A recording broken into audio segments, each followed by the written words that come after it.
You're now tuning in to the Here's the Deal podcast, covering today's biggest stories from the gridiron to the hardwood. Hosted by Michael D. White Jr. and David Coleman.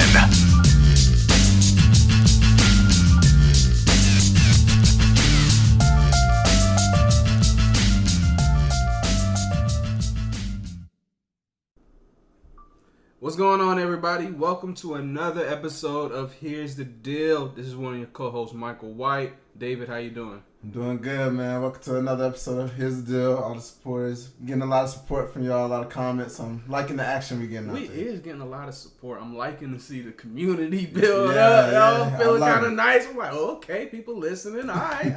Yeah. So a lot of it's been good. It's been a long week, but made it through. Can't complain. I meant to ask you, are you going to something in the water? I'm thinking about it's between that and the Cole concert, the Dreamville Festival. I know what you're talking about. Yeah. Just letting you know my tickets are bought. Something in the water? Something in the water. Hey. Tickets are bought. Hey, $175, man. But the service fee was $50. Yeah, I hear the service fee is ridiculous. But I mean, a 3-day festival, you can't. I can't come, especially because of the lineup. Yeah. That's going Pharrell. Shout out Pharrell. Pharrell, Missy, who else? Travis Scott, yeah, they got a lot of people. Janae, SZA, yeah, got a lot of people out there. And Friends. I need to see that and Friends yeah. part. I need to see who he bringing on stage. Obviously, I heard like Diddy, Usher, some other people. But anyways, look. Yeah, we got caught. That's gonna be hot. That's gonna be hot. Let's get into sports. Let's get into it. Let's start today with the NFL. Big news out of today. Antonio Brown is going to the Raiders. Yeah. What do you think about that, David? Talk to me. How is this move for the Raiders? I think the Raiders, they got a nice asset in AB after giving her to Amari Cooper last year, trading him to Dallas. Mm-hmm. Somehow they got a first-round pick out of that. But I think John Gruden, being the offensive coach that he is, he's going to find a way to make AB effective. AB's already, I believe, a top 2 receiver in the league. Yeah. He's going to give you production no matter who's out there. And I believe Derek Carr is a very good quarterback. It's just last year was a down year, not having a great line, not having great supporting cast in general, and it was just a confusing year for the Raiders. Yeah, a lot of it didn't make sense. Trading Khalil Mack, trading away all their best players, just didn't. It never sat right with me. Didn't make much sense in John Gruden's first start, but overall, the Raiders signing Antonio Brown, I think it's a great fit. Obviously, Derek Carr.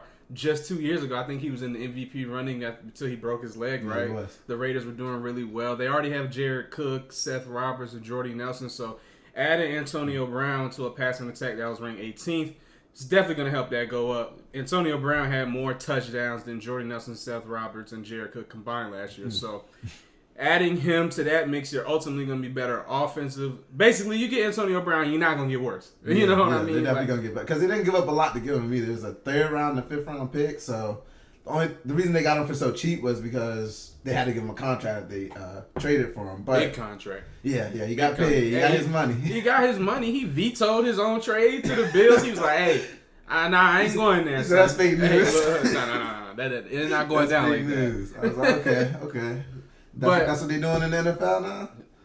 Pretty much. They trying to get on that NBA level. Yeah. I don't know, man. NBA business and NFL it's business. Totally different. I don't think they're going to get away with that. But looking back towards the trade, I know it's going to help Oakland, but I think Oakland has a lot more problems that need to be addressed before I can take them seriously as in going into next year, especially their defense. I think their defense is horrible. I think their run defense was ranked 30th last year against the rush, so Oakland has a lot more holes to fill. Ultimately, this just helps them offensively to me, but I still think they got a lot of pieces that they need to fill out, especially on the defensive side of the ball. Yeah, they got a lot of places that they need to do better. Defense, offensive line, running back. They got kind of like a whole restructure they got to do. But John Gruden having that 10-year contract, he has a lot of security. He has a lot of time to figure out exactly what he wants to do with that team. So I think they'll be good. Going to the other side of the deal, the Steelers part. How do you think the Steelers made out? I mean, they got rid of I hate to say a toxic piece, but at this point, that's what it's gotten to. And ultimately, if you don't have locker room stability, all that affects everything out to the field. And apparently Antonio Brown was a problem. hey, they got him out of there. They still have their quarterback. I don't think this was the route they should have took. Yeah. But at the same time, I understand, I guess, from a coaching perspective, from a management perspective. At the end of the day, I'm keeping Antonio Brown and Le'Veon Bell, even though they still have him now. But, I'm keeping them too, and I'm probably moving on from Ben. But, hey. Yeah.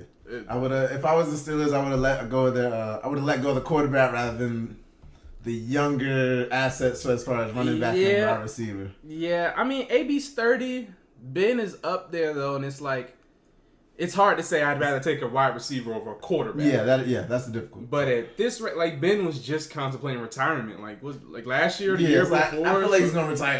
He may retire now if they're getting rid of all these players. Like, I kind of feel that in the back of my mind. I think he will come back at least one more year, but yeah, I guess it depends. I mean, they got Connor. Yeah, as I said, they got Connor. They got Juju. Yeah, so they got their replacements, and they've always been known to be able to make a wide receiver pretty good. So, I mean, I think they'll be good at wide out. It's more so the Le'Veon leaving, I think, will maybe hurt them in the future. All right, Le'Veon need to come to Green Bay. Look, that's just all I'm going to say. We'll get to it later.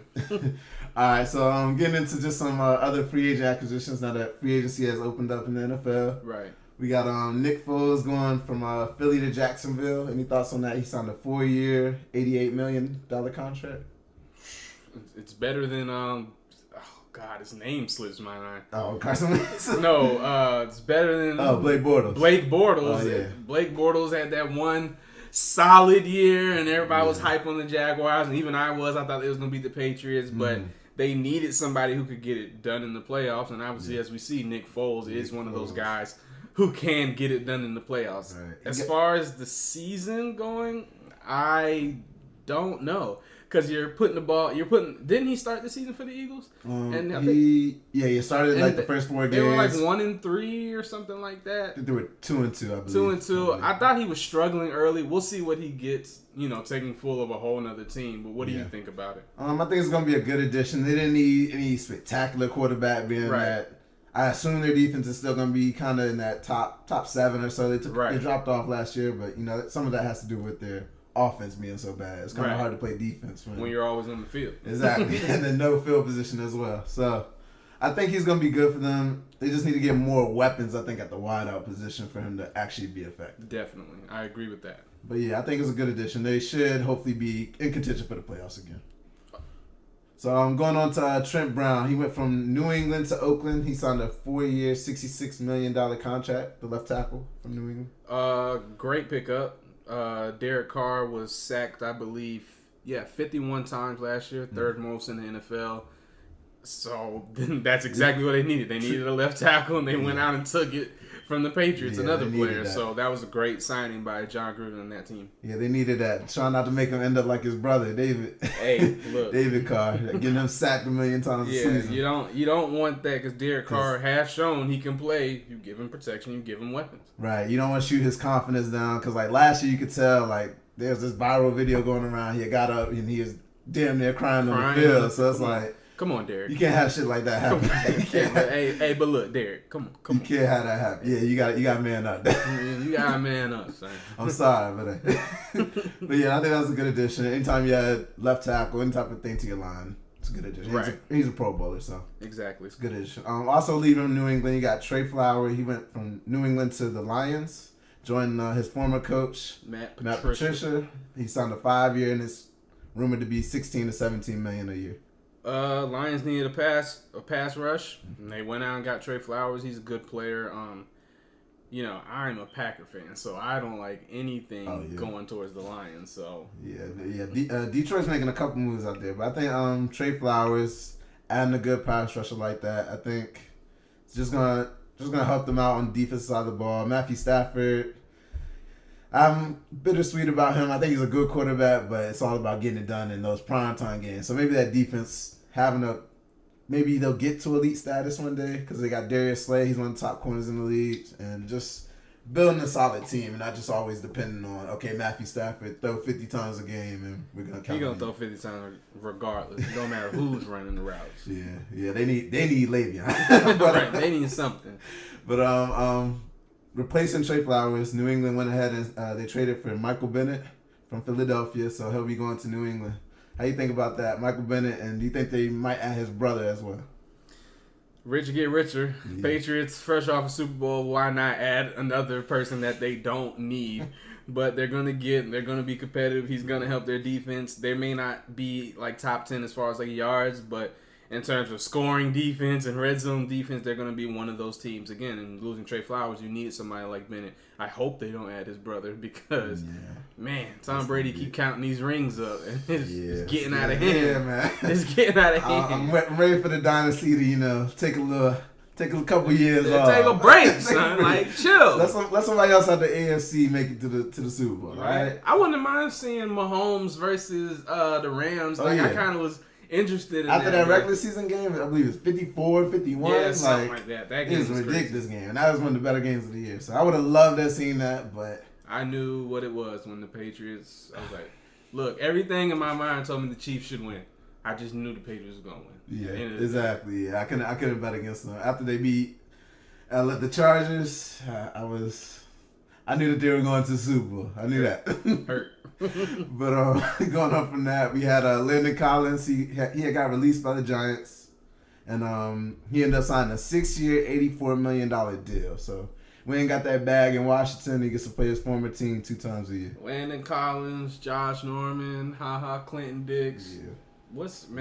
Zach Brown. Yeah, the Skins got some players on the defensive side of the ball now. I've been watching the Redskins over the last couple of years. Their defense is really starting to take a big jump. I think a lot of that is just drafting well and also making good free agent signings. Right.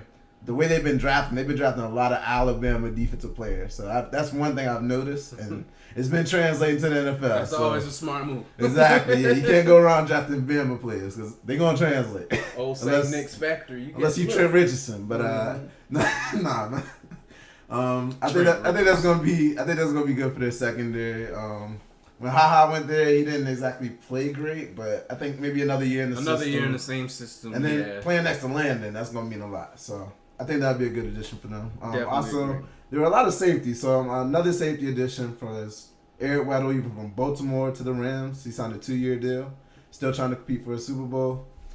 I think as far as that deal goes, I think it's gonna be big for the Rams because they needed something in their defense. There's something like they have a lot of star players. They have Marcus Peters. They have Akeem Lee. They have Aaron Donald. Right. You just keep going down the list. They even brought back Dante Flower. But adding Eric Weddle is going to bring them that veteran leadership that they need because they got a lot of young players. Right. Exactly what you said. Veteran leadership, something Eric will bring.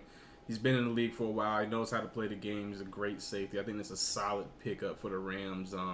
They're definitely not trying to be one of those teams that go to the Super Bowl and don't go back. They're definitely trying to make that trip back next year, and I think it's a good signing for them. Yeah, I think Sean McVay is one of the best coaches in the league. Obviously, he got out-coached by Bill in Super Bowl, but of course. That's just you ain't out-coaching Big Bill. Yeah, it comes with time. Yeah, Bill, man, the GOAT. That's the GOAT right there. But yeah, I think they just need a couple more years. They'll figure it out. But Frank Gore, just a legacy pick. He went to the Bills, signed a 1-year, $2 million.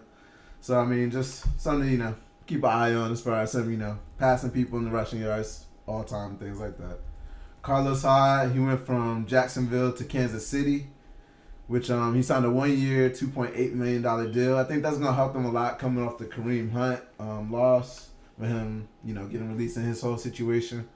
I think him having Patrick Mahomes as your quarterback, Tyreek Hill, things like that, you're going to have a lot of open running lanes. So. You're going to get a lot of open running lanes. You're going to get a lot of opportunity. You won't have guys trying to double you. You're going to get your stats just simply because of how talented they are from the inside to the out. So definitely a good sign. Yeah. And the Chiefs also released the Pro Bowl linebacker Justin Houston. He's been a long-time Chief, which kind of surprised me a little bit, but I think it was more so for money stakes. So it's understandable. See where he goes in the next few days or so. Case Keenum, he got traded from the Broncos and ended up going to the Redskins. And that now puts the Redskins, they have Alex Smith, who I don't believe is going to be playing next year, but we'll see how that goes. So they got Case Keenum and Colt McCoy also. So I think Case will be their quarterback going into next year. And also, one last trade was Deshaun Jackson recently got traded back to Philadelphia. Back to the Eagles. Which may open up things for Carson Wentz, bringing somebody extra field. Deshaun's all he can run by somebody, so. I don't know how I feel about Carson Wentz. I'm going to be honest. I saw him when he was really good, and maybe he just is back too early. Maybe he needs another season. What did he hurt? Did he break a vertebrae in his back or something? I think it was, I think it's his fibula. I might have tried to keep Foles again. I don't know. I just have my doubts when it comes to Carson Wentz, health wise, not talent wise. Yeah, I think because last time we saw him like healthy, he was the MVP of the league until those last couple games, and they ended up giving it to Brady, I believe. But like you said, talent wise, I don't question it.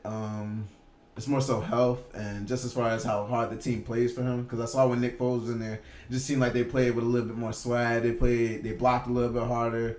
Everybody just did things a little bit more intense when Nick Foles was their quarterback. And one more thing, free agency. All right, so we had the AB trade. The Steelers getting rid of him.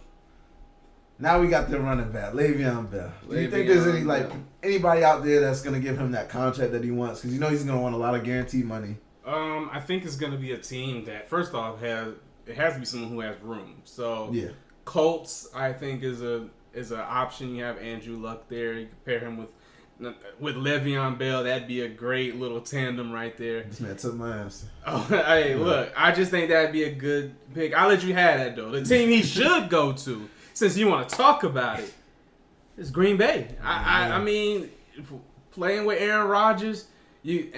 So far, our new head coach Matt LaFleur is saying we're gonna be running the ball a lot more. So, Le'Veon Bell with Jones or Aaron Jones, the running back for us. I think that would be a nice tandem, a nice little dual handoff situation you have. Lots of play action I can see out of that, and with Aaron Rodgers, anything's possible. So look, just do it. Come to Green Bay. I would love to see Le'Veon with Green Bay. The only issue I have with that is that they need to put their money maybe in the defensive side of the ball. That'd be my only issue with that. Right. Because Aaron Rodgers is going to score you points, but it's mostly the defense. I love to see him, like you said, the Colts, him and Andrew Luck. That could be something that could be special. Right. They're saying the Raiders may be another dark horse to get them, so if they mess around, take 2 of the Bs out of the triple Bs. That's almost, would you say that's making up for what you lost the year before? If you get AB and Le'Veon, losing Khalil? I don't think it's making up for Khalil Mack. It's definitely not making up for Khalil Mack. But offensively, losing Amari, getting Le'Veon and Antonio Brown? Yeah, they'll be better offensively if they mess around and get both of them. Because you'll have Derek Carr and then you got AB and Le'Veon. You're going to put up some points. You're going to average at least 23 points, 24 points a game. But all right, let's move on to the NBA, the league, the National Basketball Association. First, we're going to start out in LA, of course. An anonymous NBA exec ripped LeBron for his leadership and for throwing people under the bus this year, quoted saying, "I've never seen him like this, and I'm a little shocked because I've been around him and thought he was more of a leader. All of a sudden, I'm seeing a different LeBron. Dude, don't do that. You're hurting yourself. The best thing he can do is tell everybody, my guys have been great. I can do better, and we need to continue to improve as a team. He hasn't done that. Instead, he's throwing people under the bus." So, with that being said, what grade are you giving LeBron for his first year with the Lakers? As a leader, as a player, all of it. I would have to give LeBron a C for this year. C. That's average, folks. I'm giving him a C, tier and a C+. I'm giving him a C because it's the first time I assume they're not going to make the playoffs after recent losses that they've had, shutting everybody down on the team. Right. So I'm assuming that they're not going to make the playoffs. His leadership has been one of the things highly criticized this year.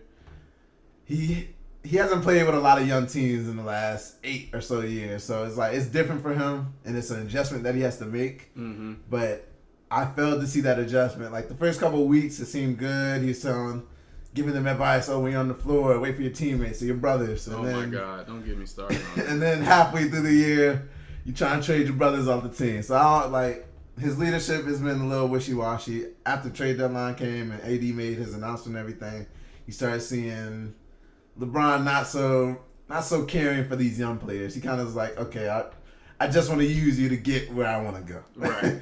Which you can't do that as a leader of young players. Like as a leader of young players, you have to be a little bit sensitive. You got to be a little sensitive. So I'm giving him a C. His playing style, he always puts up his numbers. So he's been lacking a little bit in defense and effort here and there, but he's having a great year statistically, like always. LeBron's always going to do that, I believe. So I'm going to give him a C. Give him a C. How about you? What's your grade for him this year? So this is tough as a Laker fan to give this man a grade. I'm going to give him a C as well. A solid, no plus, no minus, just straight up. It was a C year. As far as leadership, like I said in a couple podcasts before, it might have been last episode or the episode before, just all the little things. His body language on the court, some of his comments after games, instead of at times where you should be putting your arms around your teammates, it seems he's been pushing them away. It's an obvious rift between him and the young guys and some of the veterans in the organization. I think some people have quoted saying that, LeBron's basically has been his own man. He hasn't integrated himself into LA, and it was easy to see that through the year. I give him a C, though, because he was still, 27 points a game, 8.5 assists, which might be a career high. Rebounds, I think he's at a career high with like 8.7 or something like that. So I can't be mad because the production is there. But if you're actually watching the games, like we've said a bunch of times, if you're actually watching the games, you're not seeing the hustle out of him. I'm not seeing him really try on defense. Yeah, now he's trying. Yeah. Now that, in hindsight, he's saying, okay, I need to step up. Give that criticism. Yeah, all year long, it's been taking laps on defense. Even early in the year when some of those losses we took that we really needed, looking at now, there was 10 games where we're just like, yo, take over. We're waiting for you to take over. And like I was telling you one time, Lakers are spoiled because we had Kobe. We used to Mamba mentality, someone taking over the fourth quarter and saying, get out the way, let me go win it. But what we have to learn as Laker fans that's not LeBron's style. He could do it sometimes. Look, man, I gave the guy a C. I think I'm being real generous giving him a C because his leadership was an F this year. His performance on the court, I understand the injuries, the groin injury, his first big injury ever. So let me make sure I throw that in there. I understand the situation. Mm-hmm. It's his first big injury out. He missed the most games he's ever missed, I believe, in a season ever at 18. Mm-hmm. So we really struggled without him. But the losses against like the Hawks and the Grizzlies since he's been back, I can't unsee those things. Yeah, if y'all could have just beat the teams that y'all were supposed to this year, as far as teams that are like legitimately taking, like we would call us tanking teams. If y'all could have just won those games, I think y'all would have been still in the playoff race, probably like 6 or 7 seeds, something like that. So if y'all could have just did that throughout the year, and having LeBron on your team, you assume that you can beat those types of teams. And could have got that 6 seed, try to be like playing Portland or something. Oh, yeah, like I would have felt good about that. That's where we should have been. Right. I was real high on the Lakers this year, but it just didn't meet expectations. I expected them to at least make playoffs, maybe get out of the first round. That would have been my expectations. That my thoughts for a successful season for the Lakers was to at least win a round, and if you lose in the second round, okay, but I think everybody, well, not everybody, but a lot of people assumed they would at least make the playoffs. But as we can see now, we might be tanking for Zion at this point. Yeah, so I think that's what's happening.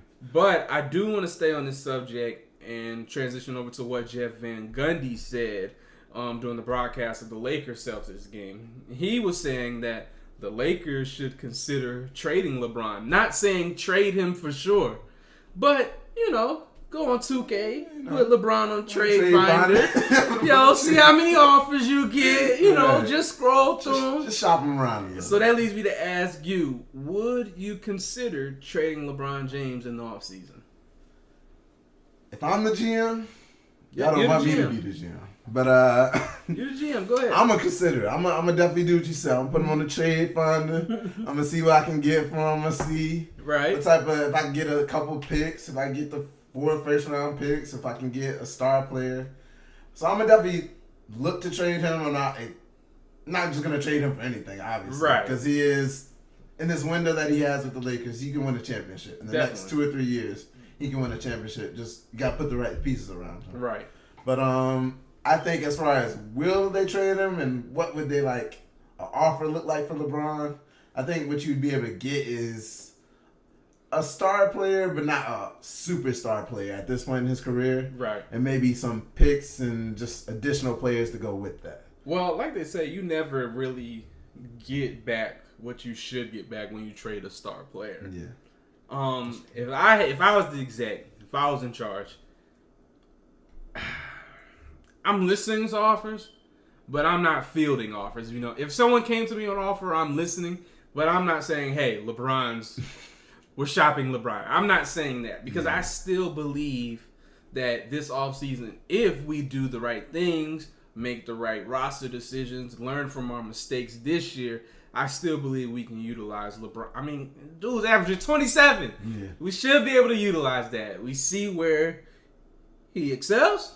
We see where he definitely doesn't. Mm-hmm. And I think this offseason we should, let's say we miss out on getting a superstar, even if we don't get a superstar, we should put the pieces around him in place that fit with him. Definitely going to get more shooters, going to get some more defenders because you see he's not at the level he is. So, like I said, I'm listening to offers if you send them my way. But I'm not telling y'all LeBron's in the trade. Because I think last year, even with the Cavs, I think they should have traded LeBron. Like, as bad as that sounds and as hard as it would be as a GM, as an owner of a team to trade away LeBron James, it's something that I think you should do. You should always trade them a year or two before they start to decline, a year or two before they leave. Right. That's what Max Kellerman be saying. And it's just beneficial to your organization so you don't have to go through that either rebuilding process or that couple years where they're not themselves. Kind of like what the Lakers went through with Kobe, even though I understood why they kept him. You didn't want to pay him all that money, but I understood why you kept him. It's kind of, especially as a Lakers organization, you got to keep that. You got to keep your brand still strong. Yeah, definitely that. You know, they wanted to show they treat superstars the right way. Yeah. This ultimately may have led to them getting LeBron. You saw how they treated Kobe, you know what I'm saying? So, if you're an organization, to wake up the next morning and see your organization's name has traded LeBron James, the PR, the mail, the hate you're gonna get, like, God, that just sounds like a nightmare to try to justify why you traded LeBron James because you're concerned about cap room. You know, it's just gonna be hard to convince the fans of that, even if it makes sense. You better win a ring the next year too. Yeah, you better win a ring the next. That would be tough. So it's one of those things where I think you, as a like non-biased, if the world was completely, you didn't have to deal with all the backlash. Right. If there was no social media, none of that, you'd be good. You consider it, but you don't, like you said, you don't fill the office. You don't go looking for the office. Right. That's what I don't think a lot of people take into consideration when they think about why is my team making this trade and this trade is so simple, blah blah. Yo, this is real life. Right. You gotta deal with personalities and people, and chemistry is real. Kind of like the whole Pelicans thing. You end up not trading the young players, and look how your season went. That no one's helping LeBron on defense no more. They pushing him to go play.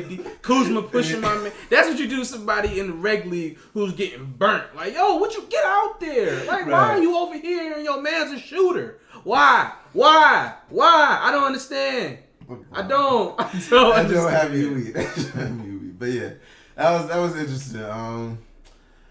I think y'all just got a lot of work y'all have to do, man. It's just after you get the right pieces around LeBron, y'all be fine. Definitely a lot of work.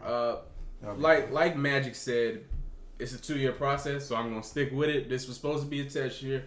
We'll see what happens with that. All right, so going into go over the last week or so. OKC Thunder have been starting to slide down a little bit in the standings. They are 3-7 in their last 10 games. Right. They're 1 game behind Houston for 3rd seed, and they're on the tiebreaker between the Blazers for the 4th seed. Right. So I want to get your thoughts as far as them sliding first, and then we'll also get into their X Factor come playoff time. So let's start with your thoughts about them sliding with Paul George being out lately and Russell and his whole shooting woes and how they've been losing to teams that they're better than, but Well, it's no secret Russell Westbrook can't shoot. Like, we've seen that from the beginning of the season to now. So I'm not like dissing. I'm saying like it's not because all of a sudden he's missing now that they're losing. What it is Paul George and Dennis Schroeder have been struggling since coming back from his shoulder injury. Paul George is shooting 31% from the field and 25% from 3. So horrible compared to what he was when he was at the top of most people's MVP race. So he's been struggling since coming back from that shoulder injury. So that's definitely hindered them a lot, as long with Dennis Schroeder, who's averaging 15, but he's shooting 34% from the field and 33% from 3, and he shoots a lot of threes for some reason, and he keeps missing them. some of that Westbrook rubbing off? I don't know. But those are like the two main reasons I think OKC is struggling. I see them picking it back up. They'll find it again, but this is also why I'm not really sold on them 100%. Yeah. But we'll get into more of that later. What did you think about that? I think a lot of it has been Paul George being out and then returning. He just hasn't been MVP form since then. And then as far as Russ goes, I love Russ. I love the mentality he brings to the game. He has that Mamba mentality. It's just he's not as skilled as the Mamba. So it's like you can bring that, okay, I'm going to shoot us into the game, but you also have to be a good shooter and pick your spots correctly. So I think he struggles with that, and that's one thing that's been making them lose a couple of these games that they maybe should have won.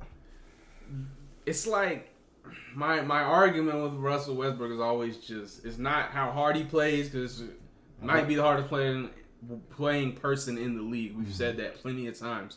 But his shot selection at times, sometimes rearing it back, I don't know if he's going to do that. I don't know if I can count on him game in and game out to defer. And if Paul George isn't hitting, Russell Westbrook already isn't getting any better at shooting. If Dennis Schroeder's missing too, that team's not going to get very far in the playoffs, especially with these teams that hit a lot of threes. So we'll see what the Thunder do. Yeah, I think it's going to be interesting to see what they do. Shout out to them for, dropping a couple games, letting the Rockets get that third seed. But Rockets moving on up, man. Yeah, they're hot right now, the Rockets. But I think this year's going to tell us a lot about their coaching situation going forward. Billy Donovan, I think he's a solid coach, but I always felt like he wasn't the coach for them. I think they need somebody that can, I'm not going to say control Russ, but bring him to a place where, okay, this is where you need to be as the point guard of this team for them to take that next step.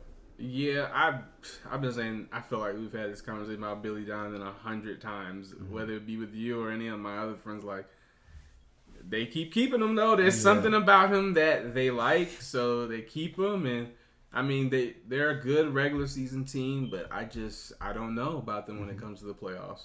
All right. Okay, coming into the playoffs, what do you think about their X factor? Who do you think is going to be that player that's going to, tip the balance as far as them winning and losing the series? I think they have two X factors, and these two I'm about to name shouldn't be X factors because they're quote unquote stars. But the X factors is Paul George and Russell Westbrook. What are you gonna do in the playoffs this year? Last year, to exit the playoffs, Paul George went 2 for 6 in the game clincher. Russell Westbrook was, I don't know. He shot like 46, 47, 48 shots in the game. He's getting them up. Who am I going to get? Am I going to get this Paul George I was getting before the All-Star break? 28 points a game, pulling up, crossing guys, anybody. Am I going to get Russell Westbrook willing to give people the ball? That I don't know, which makes it an X factor for me. I shouldn't have to say that about two stars, but they've yet to really show us they could do it in the playoffs yet. So those are my two X factors, Paul George and Russell Westbrook. What about you? My X factor would have to be, I'm going to just go with Russell Westbrook. I'm going to go with his jump shot, and I'm going to go with his decision making. Right now, he's shooting, currently from the field, he's shooting 43% from the field. From three-point range, shooting 28%. And from the free throw line, he's shooting 65%. Jesus. So it's just his shooting in general. He fit right into LA. Right. That no free throw shooting. That's the biggest question like the whole year. His free throw shooting has dipped crazy. Last year he shot 73%, which was a low year for him. Right. He's usually in that 80% range. So I mean, it's slowly been getting worse, which has been surprising and it's been confusing as far as why is that.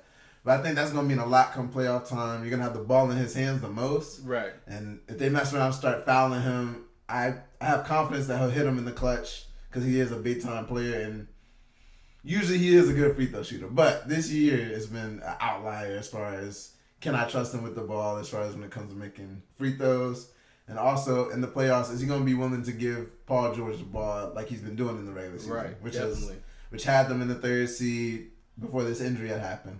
So that's going to be my biggest thing to watch. It's always Russell Westbrook. I always think it's going to depend on how far he can carry them. So that's where I'm at with OKC. Yeah, seeding's going to matter a lot for them to me. Yeah. But talking about seeding in the playoffs, let's transition to a topic I wanted to talk about. So the Warriors have been struggling lately, but I feel that ultimately, when it comes time to the playoffs, they will be that team to beat. So, I ask you, does anybody have a legit shot in beating the Golden State Warriors? Talk to me. The teams I think have a shot. I'm gonna start with my West teams, and I'm gonna go over to the East. Okay, go ahead. So, starting with the West teams, I'm gonna start with Houston. I think they match up the best with OKC, especially in the West. Not OKC, with the Warriors. I'm sorry. Right. Houston matches up great with the Warriors. They understand what they have to do to beat them.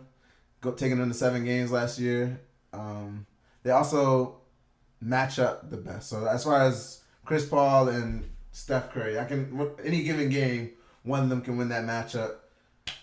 James Harden and Klay Thompson. Usually I'm gonna take James Harden unless Klay is having one of those games where he just snaps off. And then we have someone that can D up KD about as good as it gets. You know, you're not stopping KD. Hey. But he will play solid defense. Hey, definitely. He showed up a lot of different times. And then going throughout the last games, you had Fareed, you've had Capella. Fareed stretching the floor with his 3 has been a great addition somehow. So if he continues to do that, I think we match up great. I think we understand what it takes to beat them. OKC, I'm going to go with them as a contender when it comes to beating the Warriors. If they play them in a series, because they haven't played them since they got KD yet. Right. So if they play them in a series, I think it'll be a very emotional series as far as KD and Russ. You know, the whole broken up, now we're finally playing each other in the playoffs thing. Right. And I think it'd be a great series to watch because now you have Paul George playing at that MVP level. Their role players are always consistent. Steven Adams, Jeremy Grant, all of them. They're all pretty consistent, and I think you know what you're going to get out of them. It comes down to, like we were saying earlier, Russ and Paul George. Are we going to see what they do in the playoffs? So I think they can contend. I think their chances are pretty slim. We need Paul George to be at that MVP level. Yeah, 4 games. He's got to be that guy. He has to, because they're gonna need to lean on him. Yeah, and then Russ, he just can't make those boneheaded. If they get in close fourth quarter games, they can't make those boneheaded decisions. So right. That's gonna be my thing for them. The only other team that I think can compete with them is the Nuggets, but I think they're just too young. And whenever they get in a big game, they end up losing. And they need a better wing, which I think they're hoping Michael Porter Jr. can be that for them. Right. But I think we're a year or two early on them. They still need a little bit more time to gel and mature. They're definitely inexperienced. So that'd be my West teams. You got anybody in the West first? So for my West teams, I only have one team out of the West that I feel like can challenge the Warriors. And you already said it. It's the Rockets. Why? Familiarity. They've played them. They've been to 7 games with them. They know what works well against them and what doesn't. So they have star power. Chris Paul, James Harden. Enough said. James Harden, another MVP year. Might win a back-to-back MVP. Who we'll see by the end. But they have that star power. They're a gritty team. They play defense. I like Capella. I like Tucker. I like I like the Rockets. I've told you that. I ain't no hate coming from me for the Rockets. I like everything they did with their team this year. Austin Rivers playing great. Probably playing some of the best basketball of his career with the Rockets. He's in a nice role. Plays defense. Fareed revitalized his career. Snagging boards. You know, I like everything about the Rockets. I think ultimately, last year, they were injury away. And I still feel like if Chris Paul doesn't get hurt, they win the championship last year. So, and let's not forget, aren't the Rockets 3-0 against the Warriors this year? Yeah, they're 3-0 and they play on Wednesday. So, hey, so look, granted, it's regular season. I get it. I just think if the Rockets are healthy and firing on all cylinders, and we get the same James Harden we get in the regular season, which is still a question. I'm not gonna front. We don't always get the same James Harden. So if we get that and we get a healthy Chris Paul, I think they have a legitimate shot against the Warriors. Yeah, when it comes to the Rockets, I need them to be healthy. I think that's the only thing that's going to matter when it comes to playoffs. Health is If they're big. Healthy, they're competing with the Warriors. If they're healthy, they're competing, okay? Definitely. And it's going to go 6 or 7, and it could go either way to me. It's one of those, I'm not going to say a toss-up series, but I give Houston the best chance in the league at beating the Warriors. I will say that. Right. They have the best chance just off of that familiarity, and it's really just dependent upon how. I need Chris Paul to not have that timely injury that he always seems to have. Just need everybody healthy. That's it. All right, going over to my East teams. I think in the East, we have our top 4 teams that we think can make the finals. The Bucks, the Raptors, 76ers, and the Celtics. I think they all give the Warriors a tough matchup. Mm-hmm. They all have length that can defend them all great. Because you need length when you're playing against those great shooters, especially with Steph and KD just in general, because he's going to shoot over just about anybody. But if you can bother him just a little bit, it's going to make a big difference. And I also think they all have great coaching outside of the 76ers with Brett Brown, which I think he's a good coach. Called you out. Except the Sixers. He said except. When compared to the other teams in the East, you got the Bucks. They have Mike Budenholzer, who's a coach of the year. I think he will be coach of the year just because they'll win 60-plus games. He's going to win it. Did he win coach of the year with Atlanta? Did he win coach of the year that year? When they had that one seed. Okay. So I think he's a great coach. Raptors, I think Nick Nurse, so far he's proven to be a great coach. Hey, so far so good. The Celtics, we know what Brad Stevens brings to the table. Still a little bit of question marks around him, but we know he's a great coach at the core. He's a great coach. And then with the 76ers, I think Brett Brown, he's solid, but when I watch their games, it doesn't look like he's really running a system out there, honestly. Solid. Another word to use when you don't want to insult somebody. Oh, yo, he's not trash. But he's just solid. He's solid. Yeah, he needs, maybe it's the construct of the team. It's hard to run a specific system with them. Right. Because you have a point guard who doesn't really like to shoot with Ben Simmons. They got a lot of pieces. JJ, he's always running around screens. Jimmy Butler wants to play that ISO ball. And then Joel Embiid, he can fit kind of with anything, but he also plays that ISO ball as well. So they have a weird construct to their team. Tobias Harris being added to the team, I feel like you can just place him wherever, he'll be effective. But I think they all stand a good shot. I say with the Bucks right now, you have a top 2 player in the world with Giannis. He matches up probably best in the league with KD, him and Kawhi, as far as length, as far as defending, and making him work on the defensive side of the ball, making KD work. Right. I think that's very vital. You have to make Steph work. You have to make Clay. You have to make them work because then their offense is going to be as lethal. You don't get those fast break transition threes, which kill your team. It kills the momentum. So. You got to tire them out. You got to be physical. You got to hit them off every screen. You got to bump them into every screen. That's the only way you're going to beat them. You have to play football, okay? Football. Yeah, you see what the Cavs did whenever they got to the finals. You got to throw them out their spot. You got to take a couple fouls here and there. Exactly. So, I think that's going to be big. The Bucks, they have Bledsoe, who is starting to actually elevate his play, which has been surprising. So if he continues to play at that level, I think come playoff time, that's going to mean a lot for them, and Middleton as well. That's what that money do for you. Yeah, right. Yeah, you start not caring, right? You just go out there and hoop. Exactly. I think the Raptors, they have a great shot because you have Kawhi. Kawhi been one of my favorite players in the league. As quiet as he is, he just goes out there and balls. He locks up the best player on the defensive side of the ball, and he goes out there and gives you 25 plus on the offensive side of the ball. Right. The one thing he does lack is that explosive scoring, but with the Raptors, I think they have a balanced enough team where he doesn't have to fill up the fill up the points part of the stat sheet as much as most superstars would. The only question mark I have for the Raptors is Kyle Lowry. Come playoff time, can Kyle Lowry be that guy that we see in the regular season? I think he's adjusted his play this year as far as I'm going to bring it defensively, I'm going to be a playmaker offensively, and I will look to score when I'm open. That's kind of the role that he's taking this year. And I think that's going to, if he continues that up, it's going to mean a lot in the playoffs, and I think it can translate. I think he will be successful. And having Kawhi as number one rather than DeRozan, with all due respect, it's a big jump, and it's something that can mean a lot. An upgrade. Yeah, and they don't have to see LeBron this year, so they're making make some noise this year. I've already gotten to the 76ers. On paper, they're a great matchup. I just need Ben Simmons to be a threat outside of 10 feet, and Embiid has to dominate if they play the Warriors in a series. Definitely that. And then as far as the Celtics, they have to get Jaylen Brown and Jason Tatum on that level that they were playing last year in the playoffs. Right. If they're going to get through the East and then compete with the Warriors, they need to get them on that level. They need to play the way they've been playing the last week ever since what had happened. Ever since the Warriors game. They had beat the Warriors on last Tuesday, and they've been playing good ever since then. I think that road trip to the West kind of, gelled the team a little bit. You ain't seeing your family, you left with the boys. You gotta talk to us. We gotta figure this out.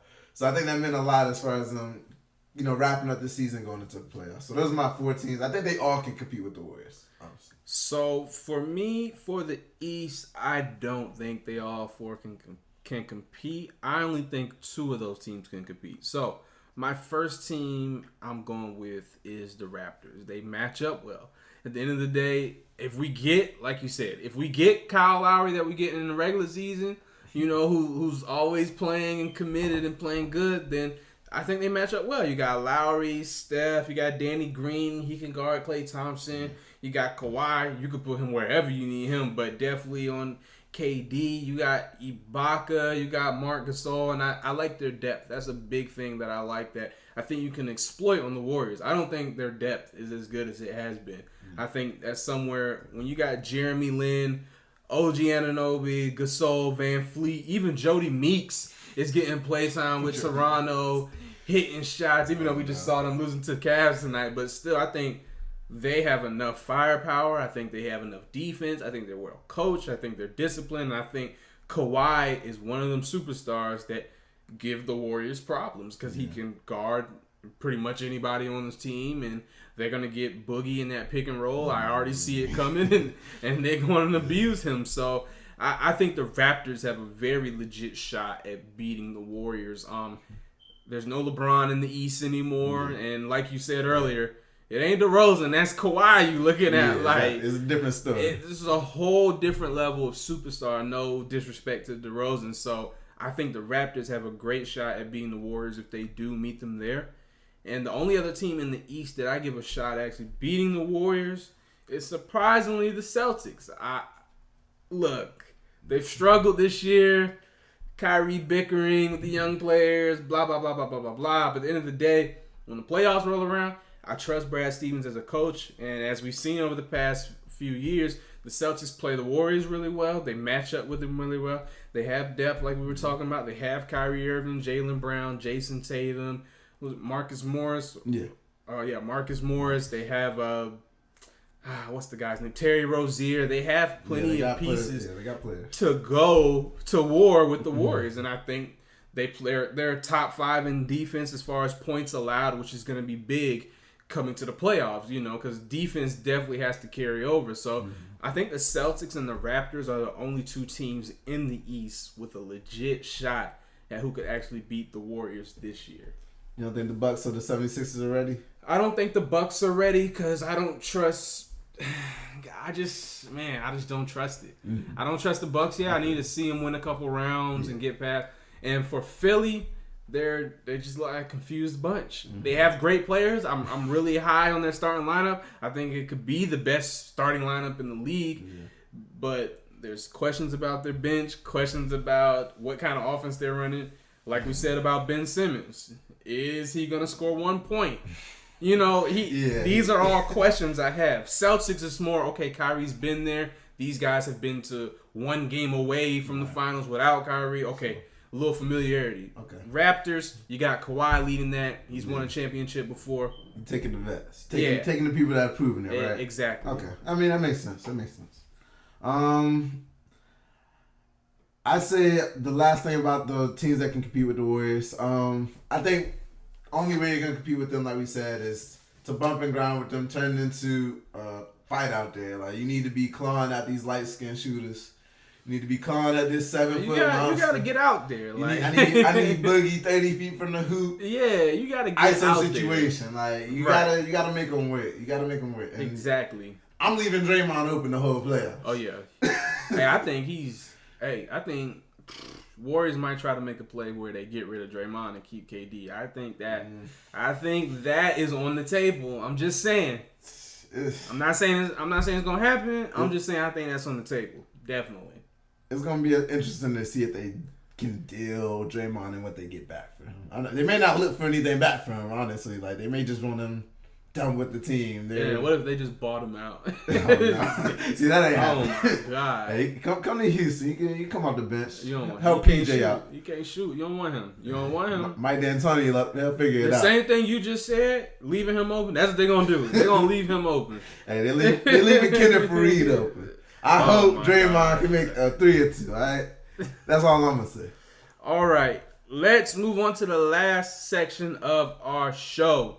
I text my boy David today. I say, we're going to do top 5 disappointing teams in that season. I don't want to do this because definitely some of my teams up here, but we have a top 5 list. You have your list. Are you ready? Yes, sir. I'm going to start first because I have an honorable mention. I have to get them out there. I didn't want to be biased and have too many Lakers on my list. It would have hurt my feelings. So, my honorable mention is the 2004 Lakers. Karl Malone, Gary Payton, Kobe Bryant, Shaquille O'Neal end up losing to the Detroit Pistons 4-1. This was in my early stages of watching basketball and actually knowing what the hell was going on. And to see us lose to the Pistons in the manner we did, it broke my young heart. Go ahead. I can't. I also had an honorable mention as well. All right. My honorable mention was the 2009 Cleveland Cavaliers team. They won 66 games in the regular season. They were 66-16. They started off sweeping the first 2 teams in the playoffs. Mm-hmm. LeBron finally had another All-Star with Mo Williams. Right. Which, a lot of people give him flat whether or not he was really an All-Star. But that year, Mo Williams played great. Right. Then they ended up losing to the Orlando Magic, which Dwight Howard. It just wasn't a good matchup for them, which that's kind of all it came down to. They had a lot of shooters, and they were playing around Dwight Howard. And LeBron played great. He played a great series. It's just his role players, they weren't stepping up, and eventually led to him going to another team on this list of mine. Okay, we'll get to that. Let's move on to number 5. I'm going to make my number 5 quick because you just talked about them. I have the 2009-2010 Cleveland Cavs, like David just told you. Mo Williams, All-Star, Delonte West, Big Z, Boobie Gibson, 39-2 record at home. And most importantly, I put a star by this. Let me put another star by this. No Kobe versus LeBron in the finals. This is why I hate you, LeBron. We got robbed. I don't hate you, LeBron, but everybody wanted to see Kobe versus LeBron in the finals. They had the puppet commercials back then. Like, everybody was like, we need to see. Because back then it was, who's better? Kobe, LeBron. And, hey, look, Kobe did his part. He was in the finals. Yeah. LeBron can't say the same. I actually put the 2009-10, all of that. I put Shaq, Antoine Jameson, both them 2 teams that didn't win a championship. But who's your number 5?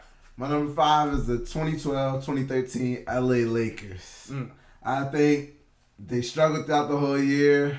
Constantly injuries happening between. Because they had just added Steve Nash. They had just added Dwight Howard during that offseason. We all thought that Lakers team is looking like, okay, they at least going to be in the West Conference Finals, if not make the finals and win the championship. Because Kobe still hadn't got hurt yet. Right. He was playing some of his best basketball before that. And the year just didn't turn out well. The chemistry between Kobe and Dwight was terrible. Steve Nash was breaking his back every other day. Literally. Couldn't carry the bag off the plane before he got hit.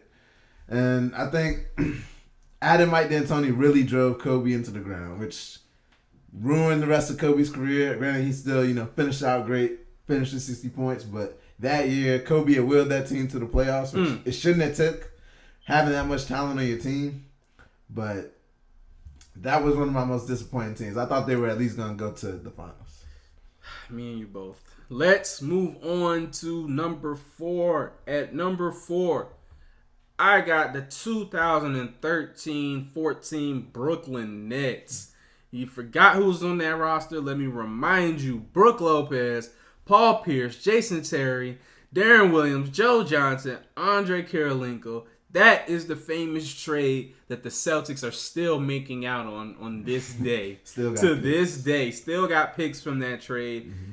Just a horrible... I think they said they were going to win a championship in less than 3 years? Yeah, they said that. They said something like that. They ended up losing 4-1 to the Heat. Yeah. Boston made out in that trade. They're still benefiting from that. That's my number 4 and the most disappointing team.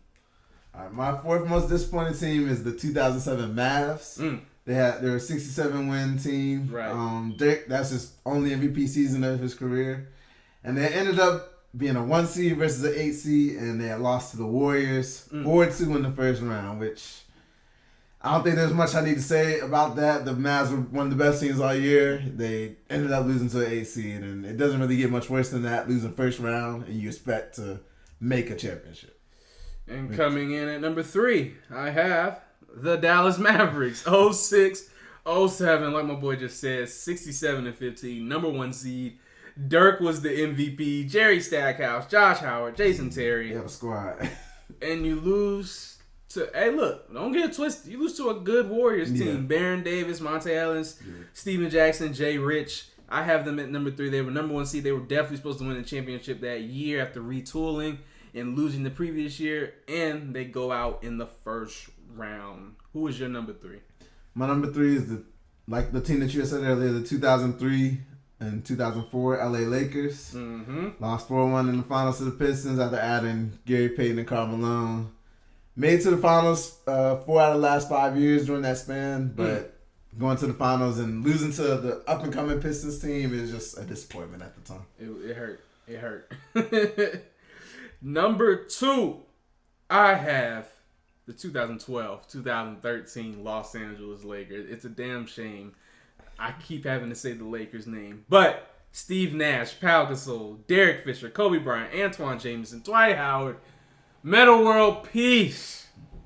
Horrible year. Fired Mike Brown after I think like 7 games. Something like that. They fired him in the first 10 games. Hired D'Antoni, like you said earlier. Him and Kobe never clicked.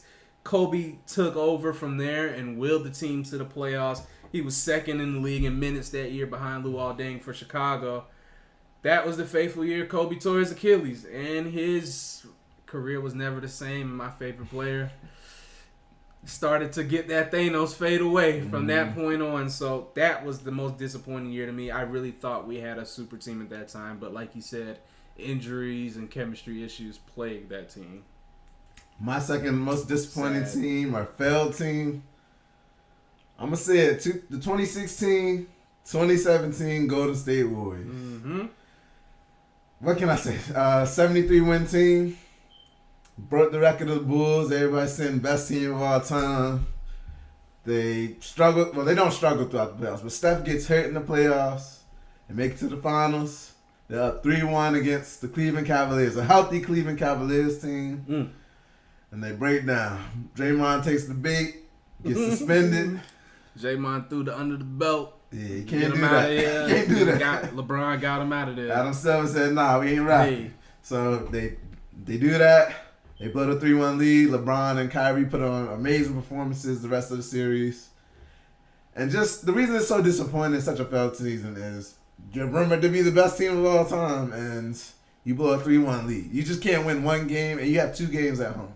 And that's really stuck with me a lot throughout the Warriors' run these last couple of years. Right. Having that memory of, okay, you finally played a healthy Cleveland Cavaliers team, and you lost that series. And you lost it in dramatic fashion. It wasn't just, we lost because we were the worst team, the lesser team, but we lost because we had a mental breakdown. We couldn't handle those high moments of stress, high moments of just demanding greatness out of your great players. You had a unanimous MVP on your team. It was all around disappointing for me. And coming in at number 1 for me, because I like to ring the same bell, I put them at number 1, the 73-9 Warriors. You pretty much said everything. In fact, the only thing I wrote down about this was self-explanatory.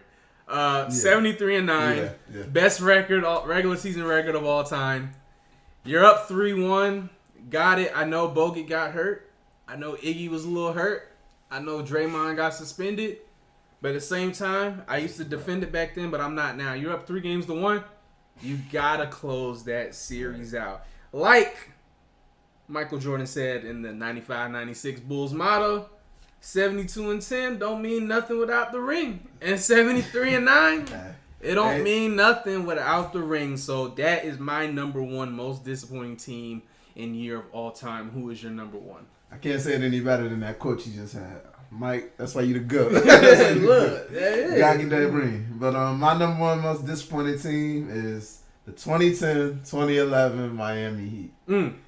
They had won 58 games that year, and everybody was screaming all summer. LeBron and Chris Bosh going to South Beach. Not 1, not 2, not 3, not 4, not 5.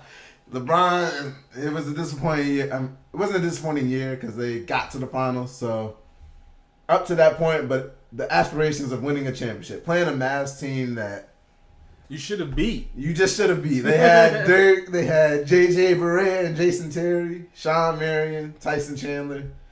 They were a solid team, but they should not have beat a team with as much star power as LeBron, Dwayne Wade, Chris Bosh, all in their primes. It was just a disappointment. And it was only a disappointment, I hate to say it, was because LeBron. He had averaged about 15 or 16 points in that series, if I'm not mistaken. And just was not shooting good, wasn't scoring on people 5'11", 6 feet, which they had to get that changed. So that's my most disappointing team of all time. That was back when the whole LeBron not clutch. That shit was that was riding hard back then. Man, I was on them that year. Hey, I was like, y'all told me he was better than Kobe. Kobe. Hey, that's a conversation for another day. Right. Hey, look, everybody, thank you for tuning in to another episode of Here's the Deal. That's all we got for you. Once again, my name is Michael White. My name is David. Hey, thanks for joining us. We'll see you guys next time. Anything you want to say to the people real quick, David? Get it off. Get it off. Get it out. Once again, just thank y'all for all the support. Continue to listen. Continue to tell other people about the podcast. Yes. We're going to be looking to have some guests, having some questions as well coming from the fans. We want to hear your response. We want to hear what y'all want us to talk about. Yep. So if y'all have anything, you can hit us on Facebook. You can hit us on Twitter. We're always engaging with the fans. And just let us know what y'all think, okay? All right, everybody. So until next time. All right.